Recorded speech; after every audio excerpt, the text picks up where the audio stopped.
Olá, meus irmãos, a graça e a paz do Senhor Jesus, sejam bem-vindos à nossa Escola Bíblica Dominical online, Escola Bíblica da Primeira Igreja Batista de Muqui em tempos de pandemia. E nessa etapa, meus irmãos, nós estaremos estudando a doutrina bíblica da Igreja. E eu baseio esses estudos na revista do pastor Dineuci de Souza Lima, escrita por ele, uma revista para a Escola Bíblica Dominical, que tem exatamente esse tema, a doutrina bíblica da Igreja. A revista que eu estarei estudando é a sexta edição do ano 2001. E nós vamos começar pensando sobre o que é a Igreja de Cristo. O texto base para a nossa lição é Mateus 16, a partir do verso 13 até o verso de número 18, que diz assim: Chegando Jesus às partes de Cesareia de Filipe, interrogou os seus discípulos, dizendo: Quem dizem os homens ser o Filho do Homem? E eles disseram: uns João Batista, outros Elias e outros Jeremias ou um dos profetas. Disse-lhes ele: E vós, quem dizeis que eu sou? E Simão Pedro, respondendo, disse: Tu és o Cristo, o Filho de Deus vivo. E Jesus, respondendo, disse-lhe: Bem-aventurado és tu, Simão Bar-Jonas, porque tu não revelou a carne e o sangue, mas meu Pai que está nos céus. Pois também eu te digo que tu és Pedro, e sobre esta pedra edificarei a minha igreja, e as portas do inferno não prevalecerão contra ela. Que Deus, meus irmãos, nos abençoe nesse estudo, que o Espírito de Deus possa ser o nosso professor, o nosso ensinador. Então, o que é a Igreja de Cristo? O que é uma igreja?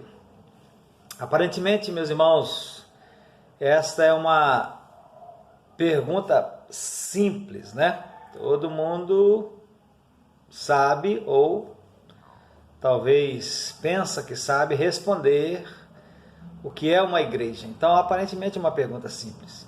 Mas, no atual contexto do chamado cristianismo, né, e eu coloco cristianismo aqui entre aspas, porque nem tudo que a gente vê por aí com o nome de cristianismo é cristianismo verdadeiro, mas nesse atual contexto tem sido bastante difícil de ser respondida essa pergunta, partindo-se daquelas ideias já enraizadas e que são originadas em distorções teológicas que nós observamos, até mesmo no meio evangélico. Tem, por exemplo, aqueles que pensam que a igreja é um templo, né? Tem muita gente que, mesmo no meio cristão, quando você pergunta para ele sobre o que é uma igreja, ele te dá uma resposta evidenciando o pensamento de que o templo é a igreja. E o templo, para muita gente, é um edifício sagrado, né? Onde as pessoas se reúnem para a prática de cultos religiosos. E para alguns, esse edifício é tão sagrado que quase beira uma espécie de idolatria, né? do templo. Outros há que pensam que a igreja é simplesmente uma comunidade social inserida numa comunidade maior. Então nós temos a nossa comunidade maior, que é a nossa cidade, e no meio dessa comunidade maior tem aquela comunidade social, onde nós temos os nossos familiares, os nossos amigos, e ali nós nos encontramos num final de semana, e não passa assim de uma comunidade social, né? Outros afirmam que a igreja é uma reunião de pessoas que passaram por determinados rituais religiosos de admissão. Outros ainda creem que a igreja é uma instituição espiritual destinada ao bem-estar social, abrangendo tanto o aspecto espiritual quanto físico do indivíduo. No entanto, a igreja, segundo o conceito bíblico, não poderia ser definida de nenhuma dessas maneiras. Obviamente pode até abranger alguns desses elementos, mas não pode ser assim definida, totalmente definida. E há, na atualidade, meus irmãos, tantas igrejas, entre aspas. O povo tem sido enganado por tantas instituições que não têm características bíblicas de igreja, que então se torna imperativo o conhecimento bem alicerçado nas Escrituras a respeito do que seja esta instituição tão peculiar e tão importante para o plano de Deus, para a salvação do homem. Então, vamos estudar, né? Primeiro, nós precisamos pensar então em o significado da palavra igreja. Qual é o significado da palavra igreja? Qual é o significado da expressão igreja? A expressão igreja, meus irmãos, tem origem no vocábulo eclésia. E esse vocábulo eclésia, na linguagem original, no grego, ela se deriva do termo ek, que significa fora de, e o termo kalel, que significa chamar. E os gregos utilizavam essa expressão para designar uma assembleia de cidadãos que eram chamados de seus afazeres e de suas casas para se reunirem em um lugar público, com o propósito de estudar, discutir e deliberar a respeito de assuntos que fossem do interesse comum. Daí a expressão grega significar literalmente chamados para fora. Eclésia significava chamados para fora. Agora, no sentido cristão, poder-se então aplicar à palavra o seguinte sentido: uma assembleia de pessoas chamadas para fora de alguma outra realidade por Cristo, chamadas por Cristo, e congregadas com objetivos específicos. Mas qual seria essa realidade para fora da qual essas pessoas foram chamadas? Nós fomos chamados. Nós podemos dizer, meus irmãos, com base nos ensinamentos de Jesus, que essa realidade para fora da qual nós fomos chamados seria a situação de perdição, de aprisionamento ao pecado e suas consequências. Os evangelhos registram, por exemplo, que Jesus mesmo disse que veio chamar os pecadores para o arrependimento. E arrependimento, nós sabemos, implica em mudança, não é? Mudança de mente, mudança de sentimento e mudança de atitude em relação ao pecado.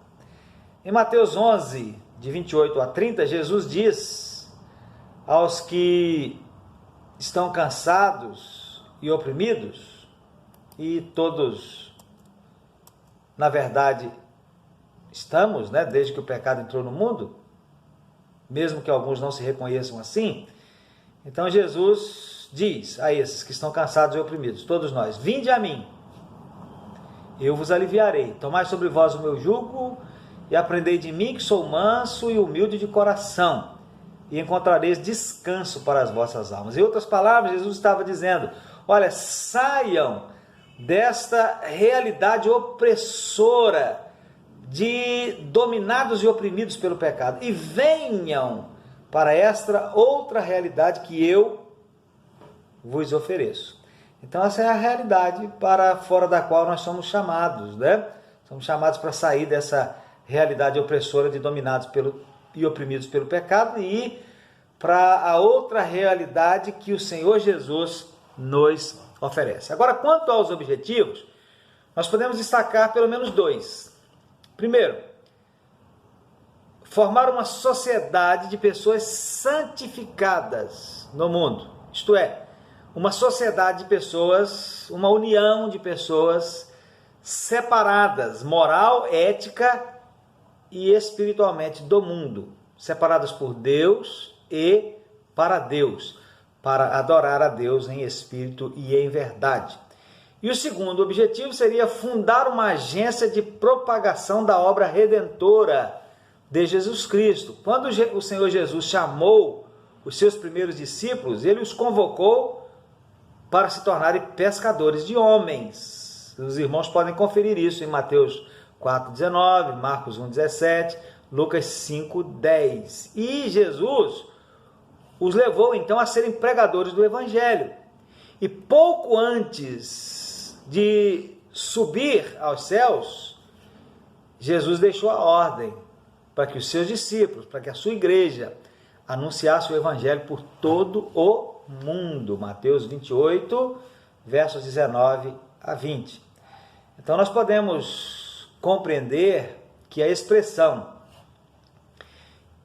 inicialmente usada corriqueiramente entre os gregos para fins de atividades sociais tomou um significado, entre aspas, religioso dentro do cristianismo, passando a significar a reunião de pessoas chamadas por Jesus Cristo para fora da realidade espiritual do mundo dominado pelo pecado, com a finalidade de formarem uma sociedade santificada que adora a Deus em espírito e em verdade, e também com o objetivo de anunciarem o evangelho da salvação através do Filho de Deus, por todo o mundo, em todos os séculos, até a volta de Cristo. Então, a pergunta, o que é a Igreja de Cristo, pode-se responder assim, repetindo: igreja é a reunião de pessoas chamadas por Jesus Cristo para fora da realidade espiritual do mundo dominado pelo pecado, com a finalidade de formarem uma sociedade santificada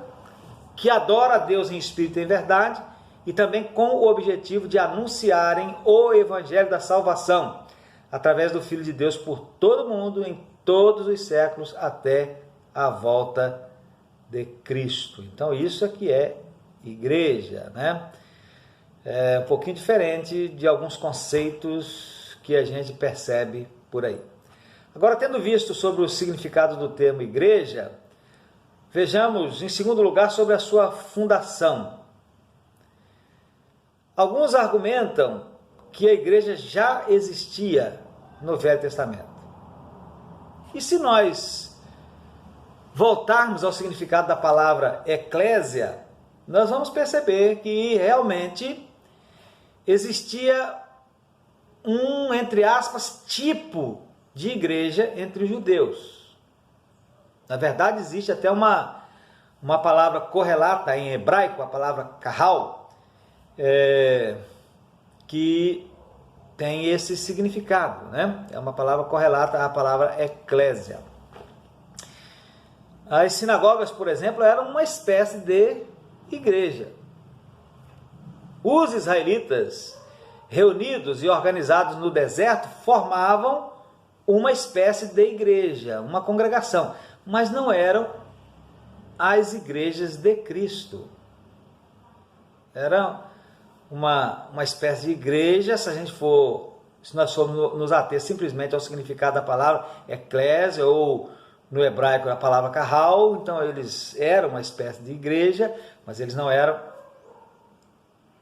igreja de Cristo. Ou aquelas reuniões não eram, aqueles lugares não eram as igrejas de Cristo. A primeira vez que nós encontramos a palavra igreja no Novo Testamento é nos lábios de Jesus, aqui em Mateus 16, mais especificamente no verso 18 que nós lemos, quando Jesus, respondendo a uma afirmação de Pedro, ou respondendo Jesus, né, mesmo respondendo a uma afirmação de Pedro a respeito de sua natureza divina, anuncia que ele edificaria a sua igreja. Então, nesse tempo, sua igreja ainda não existia.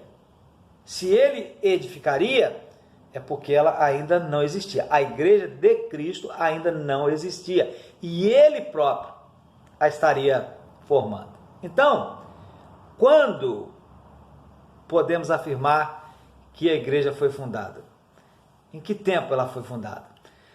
Ainda usando o texto de Mateus 16, 18, meus irmãos, nós encontramos a expressão de Jesus: edificarei, de onde nós aprendemos que a igreja de Cristo foi sendo formada gradativamente conforme um planejamento pré-estabelecido e executado pelo próprio Senhor, já que o termo edificar traz consigo o significado de levantar segundo um padrão estabelecido e por meio da superposição um em cima do outro, né, e combinação de materiais apropriados. Então, quando Jesus usa esse termo, edificarei a minha igreja, né, ele está dando a entender isso, que a igreja estava sendo formada gradativamente conforme um planejamento pré-estabelecido e que seria executado, estava sendo e seria executado pelo próprio Senhor.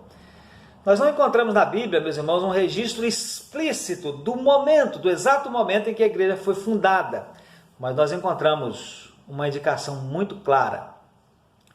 Quando nós confrontamos o significado da palavra eclésia, que dá a ideia de uma assembleia organizada, oficial e local, com alguns textos que eu vou apresentar aqui para os irmãos. O primeiro é Lucas 24, verso 49, onde Jesus diz assim: eis que sobre vós envio a promessa de meu Pai, ficai, porém, na cidade de Jerusalém, até que do alto sejais revestidos de poder.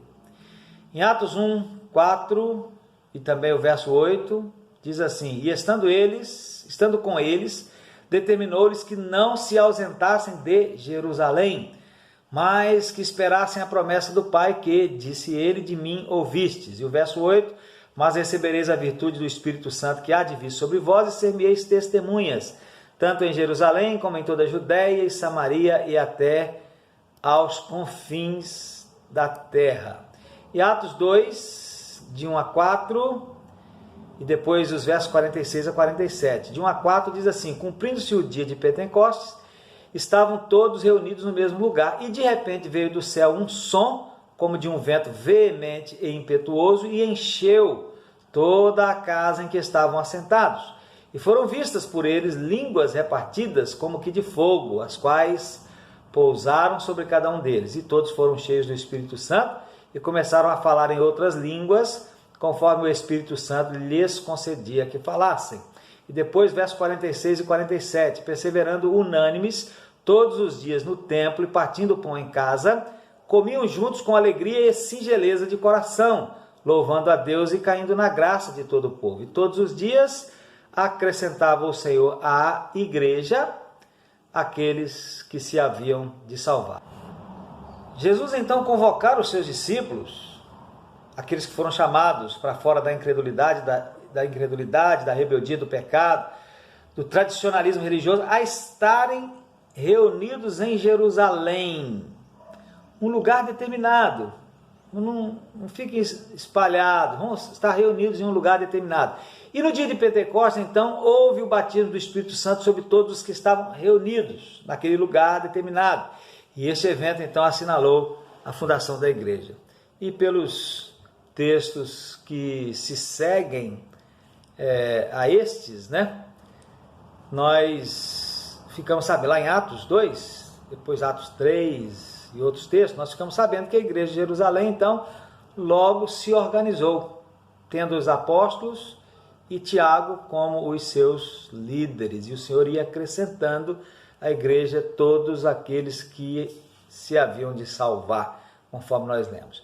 Nós podemos então, meus irmãos, aceitar que a igreja foi estabelecida pelo próprio Senhor Jesus Cristo na pessoa do seu Espírito Santo, que oficializou a fundação no dia de Pentecostes. E a partir daí nós vamos encontrar a igreja de Jerusalém anunciando o Evangelho, Atos 2, 14 a 40, batizando os convertidos, Atos 2, 41, perseverando na doutrina dos apóstolos, comemorando a ceia, praticando a fraternidade cristã e cultuando a Deus, Atos 2, 42 a 47. E vamos encontrar a igreja também tendo um pastorado, um ministério pastoral, Atos 4, 37, Atos 5, 2, Atos 6, versos 2 e 3. Então, a igreja conforme já disse anteriormente, a reunião de pessoas chamadas por Jesus Cristo para fora da realidade espiritual do mundo dominado pelo pecado, com a finalidade de formarem uma sociedade santificada que adora a Deus em espírito e em verdade, e também com o objetivo de anunciarem o evangelho da salvação através do Filho de Deus por todo o mundo, em todos os séculos, até a volta de Cristo. e esta igreja foi estabelecida pelo próprio Senhor Jesus Cristo na pessoa do seu Espírito, que oficializou a fundação no dia de Pentecostes. Então está aí o que é a igreja, está aí quando a igreja de Cristo, né, foi fundada. Vamos ver agora, meus irmãos, sobre a peculiaridade da igreja, isto é, sobre quais são as características que lhe são próprias, que são próprias da igreja. Então, a peculiaridade da igreja de Cristo é o nosso próximo ponto. Muitos há, meus irmãos, que têm confundido a igreja com comunidades e com instituições terrenas e têm tentado dar à igreja características empresariais, baseadas na ideia de que a igreja é uma instituição humana como outra qualquer. No entanto, pela afirmação de Jesus, nós podemos compreender que a igreja não é uma instituição terrena como outra qualquer. A igreja é uma instituição única sobre a face da terra. É uma instituição sui generis, isto é, peculiar, única no seu gênero. E existem algumas razões para nós afirmarmos isso. Estou apresentando para os irmãos 3. Primeiro, que a igreja é uma instituição, a igreja de Cristo é uma instituição idealizada por alguém que está fora das esferas terrenas. As instituições que existem sobre a face da terra, todas elas, né? As ONGs, as cooperativas, as sociedades, todas elas foram idealizadas por homens terrenos, por pessoas que estão na nossa própria esfera da criação divina. Mas a igreja não foi idealizada por homem algum comum. Foi o próprio Senhor Jesus Cristo quem a idealizou e manifestou isso quando fez afirmativas a respeito de uma instituição que ainda não existia. Eu edificarei a minha igreja. Ela não existia ainda. Então, a igreja é uma instituição idealizada por alguém que está fora das esferas terrenas. Jesus é homem? É, porque ele se tornou homem. É Deus que se fez filho, tornou-se homem e veio habitar entre nós. Mas ele não é um homem comum, né? Então, essa é a primeira razão, né? Que faz da igreja uma instituição peculiar, única no seu gênero. Uma instituição idealizada por alguém que está fora das esferas terrenas. O segundo porquê, meus irmãos, é que a igreja é uma instituição que tem como seu dono alguém que está fora das esferas terrenas. Então ela foi idealizada por Jesus, que não é um homem comum, não está no nosso mesmo patamar, na nossa esfera terrena, e ela também tem como seu dono alguém que está fora das esferas terrenas. Por quê? Quem é o dono da igreja? É o Senhor Jesus, né? Então Jesus não abriu mão da posse da igreja e declarou que a igreja lhe pertencia. A igreja, nas palavras de Jesus, é a minha igreja, ele disse. Eu edificarei a minha igreja. Jesus também declarou, meus irmãos, que era o Senhor dos seus discípulos. Ele era o Senhor dos seus discípulos. Então a igreja de Cristo é uma instituição que não tem um dono terreno. Nenhuma igreja tem um dono terreno. Nenhum pastor pode se achar dono da igreja. Nenhum membro de igreja pode se achar dono da igreja. Nenhum líder da igreja pode se achar dono da igreja. Não, o dono da igreja é o Senhor Jesus, alguém que está fora das esferas terrenas. E terceiro, a igreja é uma instituição que é dirigida por alguém que está fora das esferas terrenas, porque qualquer outra instituição na face da terra tem diretrizes que são traçadas por homens e tem como seu principal dirigente alguém que é humano desta terra, mas a igreja de Cristo tem como seu cabeça, como seu dirigente principal e tem como diretriz o que foi estabelecido por ele. Tem Cristo como seu cabeça, como seu dirigente principal e tem como diretriz aquilo que foi estabelecido por ele, por Cristo. Então, Foi Cristo quem idealizou a igreja, Cristo é o dono da igreja e Cristo é quem dirige a igreja. Por isso ela é uma instituição peculiar, diferente das demais instituições terrenas. Então, a igreja é a reunião de pessoas chamadas por Jesus Cristo para fora da realidade espiritual do mundo dominado pelo pecado, com a finalidade de formarem uma sociedade santificada que adora a Deus em espírito e verdade, e também com o objetivo de anunciarem o evangelho da salvação através do Filho de Deus, por todo o mundo, em todos os séculos, até a volta de Cristo. Foi estabelecida pelo próprio Senhor Jesus Cristo, na pessoa de seu Espírito, que oficializou a fundação no dia de Pentecostes e foi idealizada, tem como dono e é dirigida por Jesus. Então, isto é a igreja, né? Ou esta é a igreja, isto é o que é a igreja do Senhor Jesus. E agora vamos encerrar esse estudo, meus irmãos, com algumas lições para a nossa vida. Eu anotei aqui 3 lições para a nossa vida. A primeira é que quando somos batizados, nós somos integrados a uma organização, obviamente que eu anotei com base na revista que disse para os irmãos que seria a fonte do nosso estudo, né? Quando somos batizados, somos integrados a uma organização que não é uma invenção humana, mas foi idealizada pelo próprio Jesus Cristo. Devemos respeitar, então, os princípios que foram estabelecidos por Ele, por Jesus, e nunca deturpá-los. Não, os princípios foram estabelecidos por Jesus, nós não podemos deturpá-los de forma alguma, nós temos que respeitá-los.